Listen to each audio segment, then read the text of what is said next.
Hello ninth class. Today we are going to start with your biology revision. और biology revision में हम जो आपका चैप्टर 10 है वहाँ से स्टार्ट करने वाले हैं, क्योंकि ये पूरी ह्यूमन फिजियोलॉजी है और मुझे ऐसा लगता है कि ह्यूमन फिजियोलॉजी बच्चों को थोड़ी सी ज़्यादा डिफिकल्ट लगती है। That is why I have decided कि हम ह्यूमन फिजियोलॉजी से अपनी रिवीजन स्टार्ट करते हैं। So let us start with your chapter. This chapter nutrition, ये जो न्यूट्रिशन आपका चैप्टर है यूनिट 5 का फर्स्ट चैप्टर है और इसमें हम न्यूट्रिशन और न्यूट्रिशन के क्या उसके फूड, कौन से फूड से हमें कितना न्यूट्रिशन मिलता है, बैलेंस डाइट्स क्या होती है, फिर मेल न्यूट्रिशन क्या होता है, और हम अगर मेल न्यूट्रिशन हमें मिलेगा या किसी बच्चे को मिलेगा तो उसकी वजह से उसको क्या प्रॉब्लम्स होंगी, कौन सी डिजीजेज होंगी, वो सब हम इसमें पढ़ने वाले हैं। ये आपके सिलेबस के लिए तो इम्पोर्टेंट है ही, अदरवाइज जनरल नॉलेज के लिए भी, आपकी जनरल लाइफ के लिए भी ये चैप्टर बहुत इंपॉर्टेंट है, so that you know what to eat and what not to eat, और कैसा खाना आपको फायदा करेगा, क्योंकि बच्चे क्या होते हैं मम्मी की बात तो मानते नहीं। तो this will help you realise which food stuff is really good for your health and which is just stuffing your stomach. So सबसे पहले जब हम इस चैप्टर की बात कर रहे हैं तो हमें ये पता होना चाहिए कि न्यूट्रिशन होता क्या है। न्यूट्रिशन आपकी बुक में जो डेफिनेशन दे रखी है, यहाँ पे हम पहले इसको देख लेते हैं। It means supply of essential organic and inorganic chemical compounds, that is proteins, vitamins, salts etcetera to the body. मतलब कि हमारे खाने से हमें जो भी इसेंशियल ऑर्गेनिक कंपाउंड्स मिल रहे हैं जो कि हमारी बॉडी के लिए यूज़फुल हैं, चाहे वो प्रोटीन्स हों, कार्बोहाइड्रेट्स हों, फैट्स हों, विटामिन्स हों, मिनरल्स हों, या फिर जो भी सॉल्ट्स हमें मिल रहे हैं, उन सबको हम न्यूट्रिशन बोल रहे हैं। आपकी बुक में ये दे रखा है। अब सप्लाई का मतलब, जैसे हम किसी चीज़ की मार्केट में सप्लाई होती है तो ऐसे हम शॉप से खरीद के ले आए या कहीं से भी कोई चीज़ मिल गई, तो न्यूट्रिशन में हमें सप्लाई ये कैसे होगा, न्यूट्रिशन के हिसाब से हमें जो इसेंशियल ऑर्गेनिक या इनऑर्गेनिक कंपाउंड्स हैं वो हमारी बॉडी में कैसे सप्लाई हों। ऑब्वियसली फूड के थ्रू होंगे। तो न्यूट्रिशन की एक और जो डेफिनेशन हमारे हिसाब से बनती है कि न्यूट्रिशन जो है वो एक प्रोसेस है जिसमें कि हम कुछ स्टेप्स को फॉलो करते हैं। तो स्टेप्स ऑफ न्यूट्रिशन क्या हो जाएंगे आपके? 5 स्टेप्स में न्यूट्रिशन की प्रोसेस डिवाइडेड है। पहला स्टेप क्या है? इंजेशन। इंजेशन का मतलब 5 स्टेप्स है: ingestion, digestion, absorption, assimilation and egestion. तो इंजेशन का मतलब क्या हो जाएगा कि फूड को इंजेस्ट करना, हम फूड अपनी बॉडी के अंदर ले रहे हैं, इंजेस्ट कर रहे हैं। Taking in of food is ingestion. Second step is digestion. जो फूड आपने अपनी बॉडी के अंदर लिया है उसको आप डाइजेस्ट कैसे करो, वो हमारी बॉडी में जो डाइजेशन की प्रोसेस होती है जो कि आप नेक्स्ट चैप्टर में पढ़ने वाले हो, वो जो है वो न्यूट्रिशन का सेकंड स्टेप है कि आपका फूड जो जितना भी आपने इंजेस्ट किया वो डाइजेस्ट हो गया। डाइजेस्ट होने के बाद वो क्या होगा, हमारी बॉडी में एब्जॉर्ब होगा। डाइजेशन के जो एंड प्रोडक्ट्स है, हमने जो भी खाना खाया वो हमारी बॉडी में डाइजेस्ट होता है, उसके बाद वो किसी और फॉर्म में कन्वर्ट हो जाता है। तो जो वो दूसरी फॉर्म में कन्वर्ट होता है उसको हम बोलते हैं एंड प्रोडक्ट्स ऑफ डाइजेशन। तो वो प्रोडक्ट्स हमारे ब्लड में एब्जॉर्ब होते हैं। अब ब्लड में एब्जॉर्ब होने के बाद नेक्स्ट स्टेप है हमारा न्यूट्रिशन का एसिमिलेशन। ब्लड में एब्जॉर्ब होने के बाद क्या होता है, ब्लड उन न्यूट्रिएंट्स को लेके हमारी पूरी बॉडी में रोटेट करता है, ब्लड का सर्कुलेशन होता है। तो उससे जहाँ जहाँ हमारी बॉडी में जो भी रिक्वायरमेंट है वो सप्लाई होते हैं, सारे जो हमारे डाइजेशन के एंड प्रोडक्ट्स हैं वो सप्लाई होते हैं। उस चीज़ को हम बोलते हैं एसिमिलेशन। मतलब जो भी हमें मिला ब्लड से, तो डाइजेशन के एंड प्रोडक्ट्स से वो पूरी बॉडी में, बॉडी के सारे ऑर्गन्स में सप्लाई हुए और ऑर्गन्स उनको यूज करते हैं। उस प्रोसेस को हम, जो ऑर्गन्स यूज करते हैं उस प्रोसेस को हम बोल रहे हैं एसिमिलेशन। उसके बाद हमारी लास्ट प्रोसेस है इजेशन, कि हमारी जो न्यूट्रिशन था उसको हमने इंजेस्ट कर लिया, डाइजेस्ट कर लिया, एब्जॉर्ब कर लिया, एसिमिलेट कर लिया। अब जो हमारे पास वेस्ट प्रोडक्ट बचे थे हमारी बॉडी में उसको हम इजेस्ट करेंगे या इजेशन की प्रोसेस होगी, that is also known as excretion. हमारी बॉडी से हम वो वेस्ट प्रोडक्ट्स निकाल देंगे, हमारी जो फूड के वेस्ट प्रोडक्ट्स से। तो ये जो पूरी प्रोसेस है इसको हम न्यूट्रिशन बोलते हैं, that is ingestion, digestion, absorption, assimilation and egestion. ये 5 स्टेप्स की न्यूट्रिशन की प्रोसेस होती है और इसमें जो हम फूड स्टफ लेते हैं वो हम अब पढ़ने वाले हैं। तो जो भी फूड स्टफ हम इस न्यूट्रिशन के थ्रू लेते हैं उनको हम बोलते हैं न्यूट्रिएंट्स। न्यूट्रिएंट्स क्या हो गए, जो हमें इसेंशियल एलिमेंट्स मिलते हैं जो कि हमारी हेल्थ के लिए बहुत ज़रूरी है, जो हमें अपने खाने से मिलते हैं, they are known as nutrients. अब एक और चीज़ आती है कि व्हाट इज़ फूड। फूड की डेफिनेशन क्या होगी? Food is any substance which we eat और drink and which contains the nutrients. हम जो भी इंजेस्ट करते हैं खाने पीने की चीज़ें वो सब फूड के अंडर ही आती है। Example milk, bread, egg, fish, apple, दाल, रोटी, चावल, जो भी आप खाते हो। Okay, then the diet. Diet is the combination of food items which we eat in our meals. हम अपने खाने में क्या क्या मिला के, मतलब क्या क्या कंपोनेंट्स होते हैं, वो हमारी डाइट हो जाती है। बैलेंस डाइट क्या होती है? जिसमें कि सारे इसेंशियल कंपोनेंट्स हमारे फूड के प्रेजेंट है। Balance diet is one in which all the essential food items necessary for our growth and good health are present। Balance diet में सारे न्यूट्रिएंट्स एक पर्टिकुलर प्रोपोर्शन में प्रेजेंट होते हैं और वो हमारी हेल्थ के लिए बहुत इंपॉर्टेंट है ताकि हम हेल्दी रहें, और जो अगर आप हेल्दी हो ऑलरेडी तो उस हेल्थ को मेंटेन कर सको। Meal is the food taken at one time to satisfy appetite. एक बार में जो खाना खाते हैं अपने एपेटाइट को कम फुलफिल करने के लिए, मतलब अपनी भूख को मिटाने के लिए, that is known as meal. Appetite क्या होता है? The desire to eat. Appetite मतलब हमें कितनी भूख लग रही है, खाने का मन कर रहा है, तो that is appetite, that feeling is your appetite. And hunger is the uneasy sensation due to lack of food. और बच्चों को तो बहुत ज़्यादा वैसे ही भूख लगती है, तो पूरे टाइम छोटे बच्चे जो होते हैं वो तो ज़्यादा ही, बिकॉज ज़्यादा क्यों खाते हैं? क्योंकि उनकी बॉडी उस समय ग्रोथ में है, तो दे नीड मोर फूड, क्योंकि वो बहुत जल्दी यूटिलाइज होता है। बिसाइड्स उनकी फिजिकल एक्टिविटी भी काफ़ी होती है। आप लोग सब जो इस एज में हो, इस समय आपकी ग्रोथ बहुत अच्छी हो रही है और इसीलिए आपको बैलेंस डाइट खानी चाहिए। तो हंगर क्या है? All of you know what is hunger, the sensation which you have in your stomach, eat something. Then need of nutrition. अब हम देख रहे हैं कि न्यूट्रिशन क्या है, हमने ये देख लिया, खाना क्या होता है, डाइट क्या होती है, बैलेंस डाइट क्या होती है, भूख क्यों लगती है हमें, एपेटाइट क्या होता है। तो अब न्यूट्रिशन की ज़रूरत क्या है, ये सब तो ठीक है, लेकिन हमें ये क्यों चाहिए, बॉडी में क्यों चाहिए? तो नीड ऑफ न्यूट्रिशन क्या है कि बहुत सारी चीज़ें होती हैं हमारी बॉडी में जो कि न्यूट्रिशन के बिना नहीं हो सकती। पहली चीज़ है ग्रोथ। आप ग्रो नहीं कर सकते हो, आपकी बॉडी हर समय ग्रो कर रही है, आपके सेल्स ग्रो कर रहे हैं। यंगस्टर्स हो आप लोग, तो आपकी ग्रोथ बहुत अच्छी होती है। अभी जैसे आप लोग अपनी हाइट भी मेजर करते होंगे फटाफट, कुछ बच्चे कितने महीने में, एक साल में कितने ग्रो कर गए, या कुछ मंथ्स में कितने ग्रो कर गए।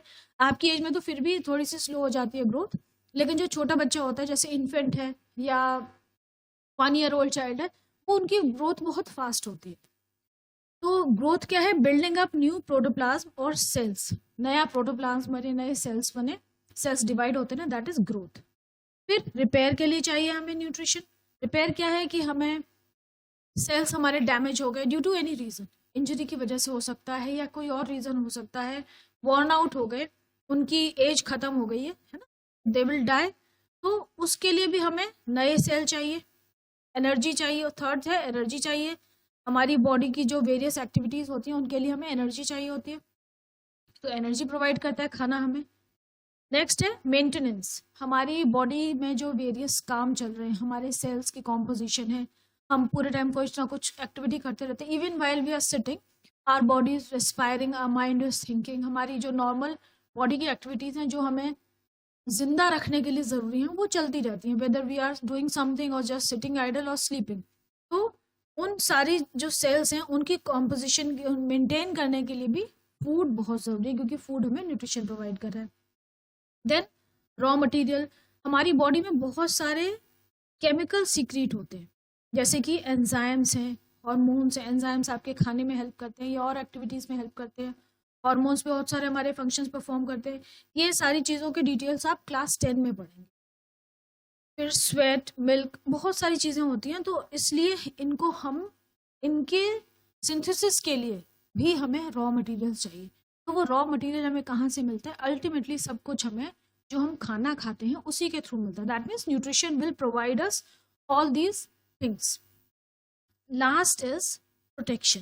ये भी बहुत इंपॉर्टेंट पॉइंट है कि हमें, हमारी जो बॉडी है, it is open to the environment. हम ऐसे एनवायरनमेंट में रह रहे हैं where there is lot of pollution, और वी मीट पीपल। हम हेल्दी हैं, लेकिन हो सकता है सामने वाले को कोई इन्फेक्शन हो, कोई बीमारी हो। तो जैसे आप क्लास में जब बैठते हो तो कुछ बच्चे बहुत जल्दी जल्दी बीमार होते हैं, कुछ बच्चे बीमार नहीं होते। आपने देखा होगा कि कुछ बच्चों की फुल अटेंडेंस होती है, they never take leave because they are never sick, they are quite healthy. और कुछ बच्चे जो हैं बहुत बार बार बीमार हो जाते हैं।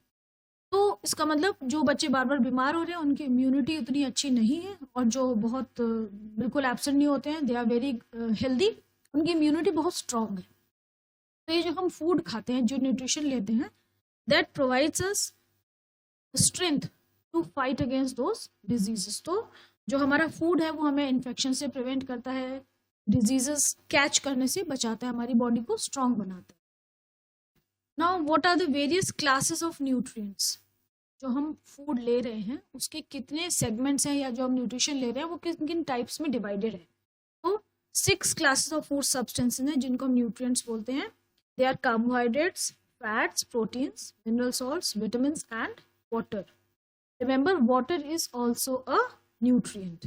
Water is a very essential nutrient. Okay, now first we'll talk about carbohydrates. अब कार्बोहाइड्रेट्स जो हैं वो एक ऐसी क्लास ऑफ कंपाउंड्स है जिनमें कि 3 एलिमेंट्स होते हैं, कार्बन, कार्बन, हाइड्रोजन और ऑक्सीजन। इन 3 एलिमेंट से मिलकर कार्बोहाइड्रेट्स बनते हैं, और इसमें जो हाइड्रोजन और ऑक्सीजन का रेशो होता है ये हमेशा 2:1 ही होता है। जैसे कि C6H12O6 सबसे कॉमन हमारा कार्बोहाइड्रेट है, ये क्या है? ग्लूकोज।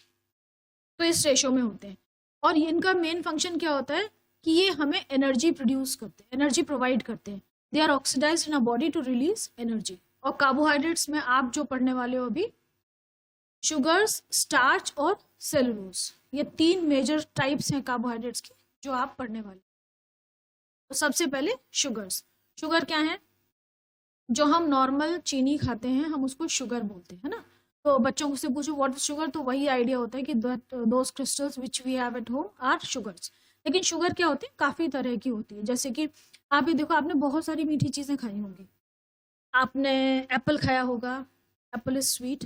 आपने कोई स्वीट खाई होगी जैसे गुलाब जामुन या बर्फ़ी, वो भी स्वीट होती है।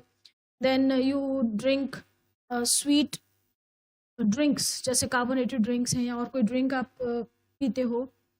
आप अमरूद खाते हो, वो भी स्वीट है। मैंगो खाते हो, वो भी स्वीट है। लेकिन सबकी स्वीटनेस का, ग्रेप्स खाते हो वो भी स्वीट है।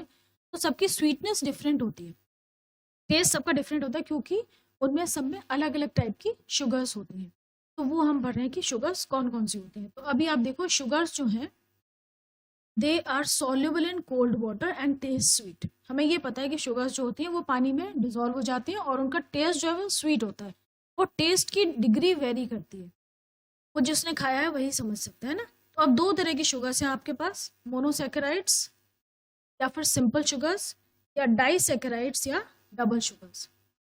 अब जो मोनोसैकेराइड्स हैं उनका जनरल फॉर्मूला है CnH2nOn। मतलब अगर हम n number of elements, n number of atoms हैं C के, तो उससे डबल होंगे हाइड्रोजन के, और जितने C हैं उतने ही ऑक्सीजन होंगे, CnH2nOn।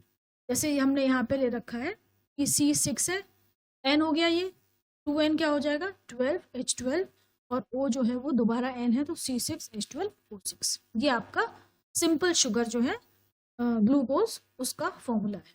इनका सारी शुगर्स का जनरल फॉर्मूला CnH2nOn होता है। अब आप ये देखो, ये शुगर्स जो हैं हम इनको मोनोसैकेराइड्स बोल रहे हैं या सिंपल शुगर बोल रहे हैं। सबसे सिंपल शुगर है, क्यों है? क्योंकि ये हम जब इन्हें इंजेस्ट करते हैं, हमारी बॉडी में जब ये जाती हैं, तो ये डायरेक्टली हमारी ब्लड स्ट्रीम में चली जाती है। मतलब कि इनको डाइजेशन की ज़रूरत नहीं है, they are straight away absorbed into the body. मतलब ये हमारे लिए बहुत ही इसेंशियल है, बहुत इम्पॉर्टेंट है, और बहुत यूज़फुल है। क्योंकि इनको डाइजेस्ट करने में, जब हम इनको खाते हैं तो इनको डाइजेस्ट करने में हमारी बॉडी को कोई एनर्जी नहीं खर्च करनी पड़ती। As such they are directly absorbed into our body. सबसे पहला है इसमें ग्लूकोज, जिसको हम ग्रेप शुगर भी बोलते हैं। ये सबसे सिंपल शुगर है जो हमारी बॉडी में होती है। और जब हम, आपने सुना होगा ब्लड शुगर की बात करते हैं हम, कि किसी की ब्लड शुगर बढ़ गया तो वो ग्लूकोज का लेवल बढ़ता या कम होता है। That is what we talk about when we say blood sugar. अब ग्लूकोज हो गया। आपने ये भी देखा होगा, कोई बीमार होता है तो उसको ग्लूकोज चढ़ाया जाता है, ग्लूकोज की बोतल इंजेक्ट चढ़ाई जाती है। दैट मीन्स डायरेक्ट ब्लड में दिया जाता है, क्योंकि ग्लूकोज जो है वो ब्लड में डायरेक्टली अब्जॉर्ब हो जाता है और एनर्जी प्रोवाइड करता है। Next is fructose. फ्रक्टोज क्या है? ये हमारी फ्रूट शुगर है। ये नॉर्मली सारे प्लांट्स में और सारे फ्रूट्स में होती है। Next is galactose.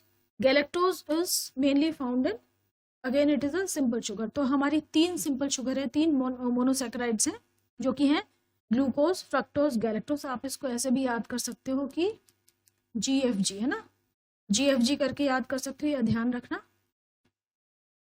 Okay. Next आ रही है हमारी डाइसेकेराइड्स या डबल शुगर्स. ये क्या होती हैं? इनका जनरल फॉर्मूला क्या है? C12H22O11.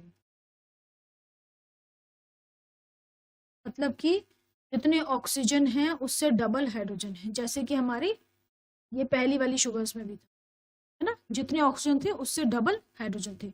ये भी जो हैं, ये हमारी शुगर्स जो हैं डाइसेकेराइड्स, ये भी 3 हैं, और लेकिन इनको डाइजेशन की जरूरत होती है. जो हमारी मोनोसेकेराइड्स थी वो डायरेक्ट ब्लड में एब्जॉर्ब हो रही थी, ये डायरेक्ट ब्लड में एब्जॉर्ब नहीं होती. These need to be digested first. ये क्या है हमारी? सुक्रोज, मॉल्टोज और लैक्टोज. अब ये डबल शुगर है, तो इनमें इसका मतलब सुक्रोज 2 शुगर से मिलकर बना है, 2 सिंपल शुगर से मिलकर बना है, मॉल्टोज भी 2 सिंपल शुगर से मिलकर बना है, और लैक्टोज भी. सुक्रोज, अब देखो इनमें से ना सिर्फ जो यू जिन शुगर्स की स्पेलिंग में यू आ रहा है उनको आप ले लो. सुक्रोज में देखो कौन सी आ रही है? ग्लूकोज और फ्रक्टोज. यहाँ पे यही 3 शुगर्स हैं जिनमें यू है. बच्चे भूल जाते हैं, इसलिए मैं कह रही हूँ कि जिनमें ये अल्फाबेट यू प्रेजेंट है वो सारी सुक्रोज वाली होगी. तो सुक्रोज किससे बनती है? ग्लूकोज और फ्रक्टोज से. नेक्स्ट है मॉल्टोज. मॉल्टोज में सिर्फ 2 ग्लूकोज के मॉलिक्यूल प्रेजेंट, मतलब 2 ग्लूकोज के मॉलिक्यूल अगर कंबाइन कर जाए तो we call it maltose. Lactose, lactose में दोनों जी आते हैं, ग्लूकोज और गैलेक्टोज. ठीक है, ये आपको याद रखना चाहिए. ये एग्जाम में पूछा जा सकता है कि डबल शुगर का नाम बताओ जो कि इससे और इससे बनी है. मतलब इस तरीके के क्वेश्चन आते हैं कि name a double sugar which is made up of glucose and galactose. तो आंसर हो जाएगा आपका lactose. Name a double sugar which is made up of glucose and fructose, तो आपका आंसर क्या हो जाएगा? सुक्रोज. इस तरीके के नेमिंग के क्वेश्चंस आते हैं, तो ये आपको याद करना जरूरी है. डोंट अवॉइड इट, इसको छोड़ना नहीं है, छोड़ दोगे तो गड़बड़ हो जाएगी. ठीक. अब नेक्स्ट आ रहा है हमारा स्टार्च. शुगर्स हो गई, अब हम बात कर रहे हैं स्टार्च की. स्टार्च क्या है? Insoluble carbohydrate. शुगर्स थी सॉल्युबल थी, ये इनसॉल्युबल, और ये मेनली प्लांट्स में प्रेजेंट होते हैं. स्टार्च की फॉर्म में ही प्लांट्स जो है कार्बोहाइड्रेट्स स्टोर करते हैं. प्लांट्स कार्बोहाइड्रेट स्टोर करते हैं स्टार्च की फॉर्म में, and animals specially we human beings store carbohydrates in the form of glycogen. हम जिस फॉर्म में कार्बोहाइड्रेट को स्टोर करते हैं हमारी बॉडी में, लिवर में स्टोर होती है ये. ठीक है, और प्लांट्स में स्टार्च. ये भी क्वेश्चन कई बार आ जाता है कि प्लांट्स में जो आपके कार्बोहाइड्रेट्स हैं कि वो किस फॉर्म में स्टोर होते हैं, तो वो स्टार्च के फॉर्म में स्टोर होते हैं प्लांट्स में, और एनिमल्स में या ह्यूमन बींग्स में ग्लाइकोजन की फॉर्म में स्टोर होते हैं. ये 9th के लिए भी इंपॉर्टेंट है, 10th के लिए भी इंपॉर्टेंट है. ये क्वेश्चन अक्सर पूछ सकते हैं, आपसे पूछा जाता है. ओके, अब स्टार्च की बात करें तो स्टार्च में कौन कौन सी चीज़ें जिनमें बहुत ज़्यादा स्टार्च होता है? पोटैटोज, और जो हमारे ग्रेन्स हैं राइस, व्हीट, मेज, बार्ली और ब्रेड, इन सब में स्टार्च बहुत ज़्यादा होता है. स्टार्च का केमिकल फॉर्मूला है C6H5 C6H10O5N. इसका मतलब हो गया C6H10O5N. यहाँ पे N का मतलब क्या हुआ कि N कितना भी हो सकता है, N2 हो सकता है, तो यहाँ पे इसके 2 मॉलिक्यूल होंगे. N10 होगा तो इसके 10 मॉलिक्यूल होंगे, क्योंकि स्टार्च जो है वो एक पॉलीसेकेराइड है. तो इसमें क्या होगा कि पॉली का मतलब क्या होता है? बहुत सारे. तो ऐसे बहुत सारे मॉलिक्यूल्स जब आपस में जॉइंट होंगे तो we will call it a polysaccharide. वो एक स्टार्च होगा. स्टार्च बहुत तरह के होते हैं और उनका सबका अलग अलग नेम्स होते हैं, वो आप हायर क्लास में पढ़ेंगे. इसके अलावा और इनसॉल्युबल पॉलीसेकेराइड्स कौन से हैं? सेलुलोज और ग्लाइकोजन. जो हम बात करें सेलुलोज और glycogen. Cellulose is found in cell wall of plants, और हमारी बॉडी में इसका कोई यूज नहीं होता है. हमारी बॉडी में सेलुलोज डाइजेस्ट नहीं होता है. हम ये कहना गलत होगा कि यूज नहीं होता, लेकिन ये डाइजेस्ट नहीं होता. यूज क्या है इसका? कि हमारी बॉडी में डाइजेशन में हेल्प करता है. हमारे गट की जो मूवमेंट होता है, जो फूड का मूवमेंट होता है, अगर हम सेलुलोज नहीं खाएंगे, सेलुलोज हमें किससे मिलता है? प्लांट्स में होता है.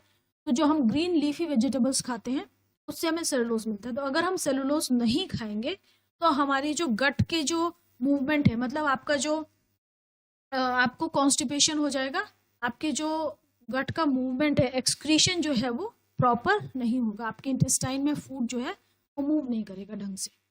इसीलिए सेलुलोज की डाइट लेनी बहुत ज़रूरी है, मतलब ग्रीन लीफी वेजिटेबल्स ज़रूर खानी चाहिए। Glycogen is the form in which carbohydrates are stored in animals, mainly liver and also in muscles. Glycogen की फॉर्म में हमारी बॉडी में कार्बोहाइड्रेट स्टोर होता है और mainly it is stored in liver. जब हमें ज़रूरत होती है वो ग्लाइकोजन ग्लूकोज में कन्वर्ट करके हमारी बॉडी यूज़ कर लेती है। ओके, अब ये दे रखा है कि एक कार्बोहाइड्रेट के मोल को, एक मोल ग्लूकोज हम यूज़ करें तो हमें कितनी एनर्जी मिलती है? 686 किलो कैलोरीज ऑफ एनर्जी मिलती है, जो कि ठीक ठाक है। सबसे ज़्यादा एनर्जी मिलती है हमें फैट से, next carbohydrate and last is proteins. Actually proteins को बहुत इमरजेंसीज में यूज़ किया जाता है, अदरवाइज हमारी बॉडी को जो एनर्जी प्रोवाइड होती है वो यूजुअली फैट्स और कार्बोहाइड्रेट्स के थ्रू। अब हम यहाँ पे एक और बहुत इंपॉर्टेंट कंपोनेंट की बात कर रहे हैं, जिस रफेज। रफेज क्या होता है? It is the non digestible cellulose. Cellulose का वो कंपोनेंट, सेलुलोज इनफैक्ट पूरा ही हमारी बॉडी में डाइजेस्ट नहीं होता है, तो ये फाइब्रस पार्ट है हमारी डाइट का, जो कि हमारी बॉडी में डाइजेस्ट नहीं होता है और ये रफेज की तरह एक्ट करता है। रफेज क्या है? जो कि हमारी बॉडी को क्लीन करता है। जैसे कि आपने देखा होगा आपकी मम्मी बर्तन मांजती है तो शी यूजेज अ स्क्रबर, ना, ऐसा स्क्रबर यूज करती है जो कि बर्तन को क्लीन कर देता है। तो रफेज भी वही काम करते हैं, हमारी इंटेस्टाइन को क्लीन करने का काम करते हैं। It acts as a scrubber, scrubber की तरह काम करते हैं और हमारी इंटेस्टाइन इससे क्लीन हो जाती है। तो हमारे जो अनडाइजेस्टेड फूड का मूवमेंट है हमारे इंटेस्टाइन के थ्रू, it becomes very easy. It helps in keeping our faecal matter soft and prevents constipation. It stimulates muscle contraction in the intestine and makes the movement of fecal matter very easy. हमारी diet में roughage के बहुत अच्छे sources हैं। वो क्या हैं? Vegetables खूब खाओ, आप ग्रीन लीफी वेजिटेबल्स खाओ, अदरवाइज ऑल रॉ वेजिटेबल्स भी खाइए, सैलड खाइए, फ्रूट्स खाइए, दलिया खाइए ना। रोटी सब्जी जो नॉर्मल हमारा फूड होता है उसमें बहुत रफेज होती है, तो आपको नॉर्मल फूड खाना चाहिए। मैदा वाली चीज़ें अवॉइड करनी चाहिए। Once a while it is okay, but routine basis पे अवॉइड करनी चाहिए। Next is fats. फैट्स क्या है? Fats are another component which are also composed of carbon, hydrogen, oxygen. Fats में भी वही CHO 3 मेन कंपोनेंट्स होते हैं। ऑक्सीजन इसमें थोड़ी कम होती है। ये कार्बोहाइड्रेट से ज़्यादा एनर्जी प्रोड्यूस करते हैं। In fact 1 mole of fat releases 9.45 kilo calorie of energy. जो कॉमन हमारे फैटी फूड्स हैं वो हैं बटर, घी, vegetable oils, fish liver oil, meat की फैट, ये सब। और फैटी एसिड्स में फैट में होता क्या है? फैटी एसिड्स और glycerol.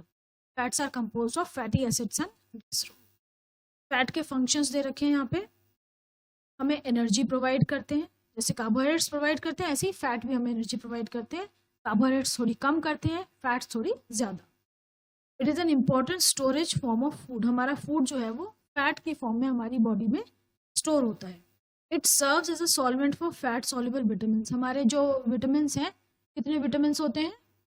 A, D, A, B, C, A, D, E, K, मतलब मैं आपको ये बता रही हूँ, A, D, E, K जो हैं वो फैट सॉल्युबल विटामिन है और B और C जो हैं वो वाटर सॉल्युबल विटामिन हैं। तो जो A, D, E, K ये जो 4 विटामिन हैं ये फैट सॉल्युबल है, तो इनको बॉडी में यूज़ करने के लिए हमें फैट चाहिए ही चाहिए, नहीं तो ये विटामिन हमारी बॉडी में यूटिलाइज नहीं होंगे।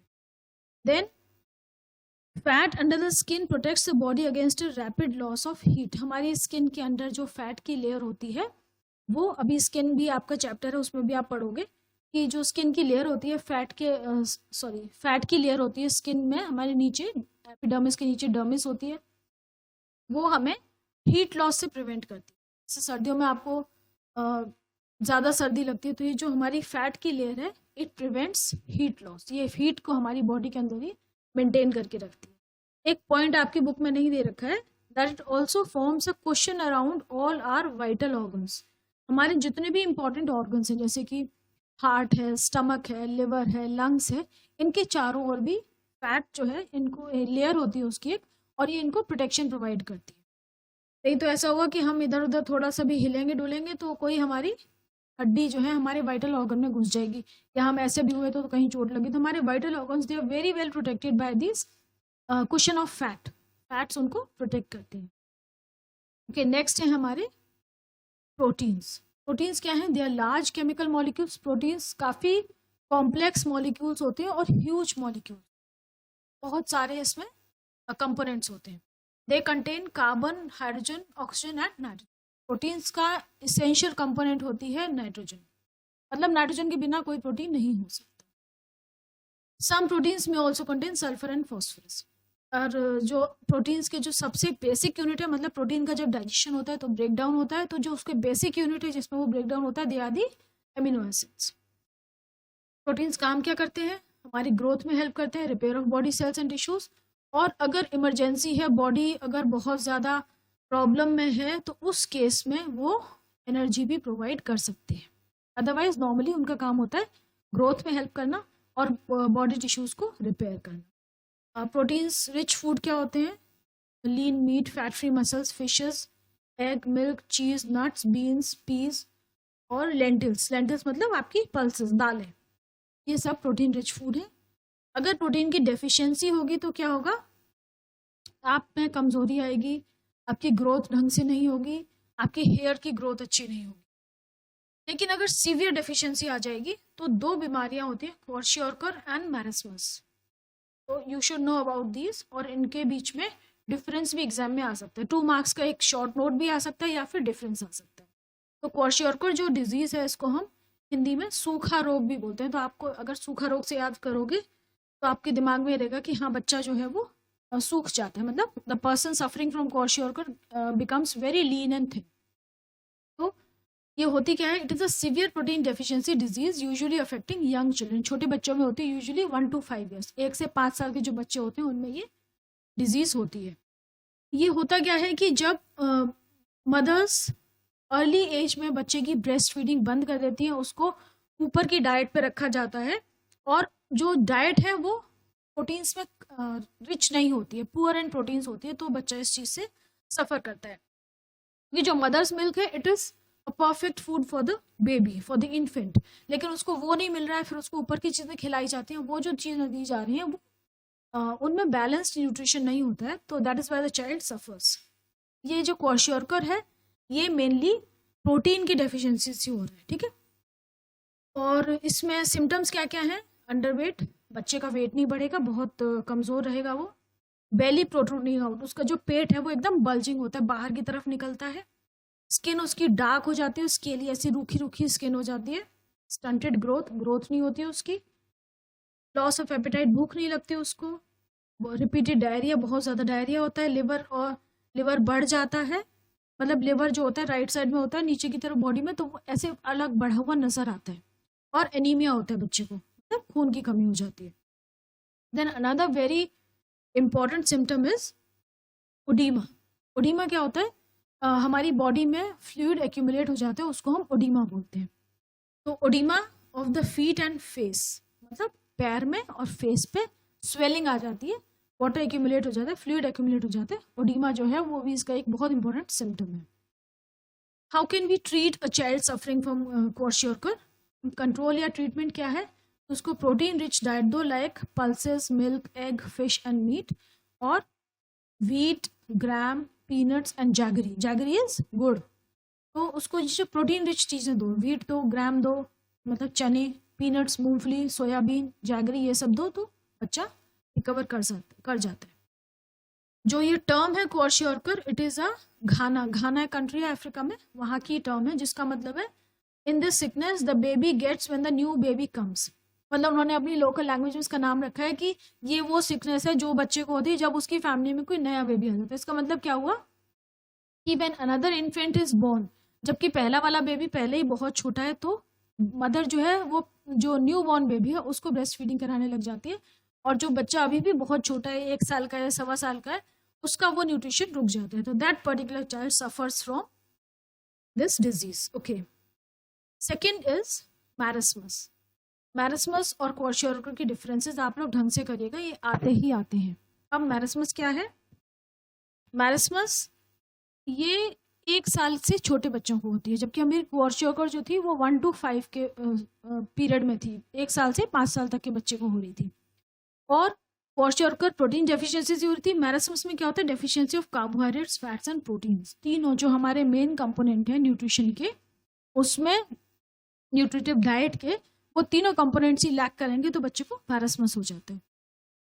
And this disease is also cause due to sudden stoppage of breast feeding, और फिर पुअर डाइट दे रहे हैं आप बच्चे को तो ये प्रॉब्लम होती है। इसमें क्या है?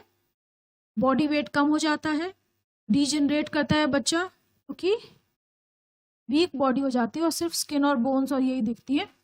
स्किन जो है लूजली फोल्ड हो जाती है, मतलब ऐसी ड्रूपिंग स्किन हो जाती है, पतला फेस होता है और हाथ पैर भी बहुत पतले हो जाते हैं। देखो उसमें जो क्वाशियोरकर था उसमें ओडीमा हो रहा था तो फेस पे स्वेलिंग थी, पैरों में भी स्वेलिंग थी। इसमें क्या हो रहा है कि लिम्स और फेस दोनों ही बहुत थिन हो गए हैं।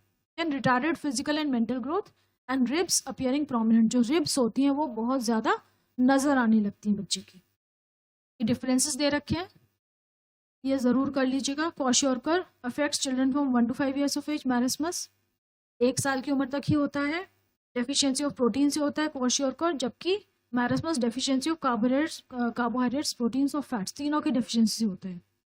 क्वाशियोरकर में ओडीमा ऑफ लेग्स एंड फेस, इसमें ओडीमा नहीं होता है।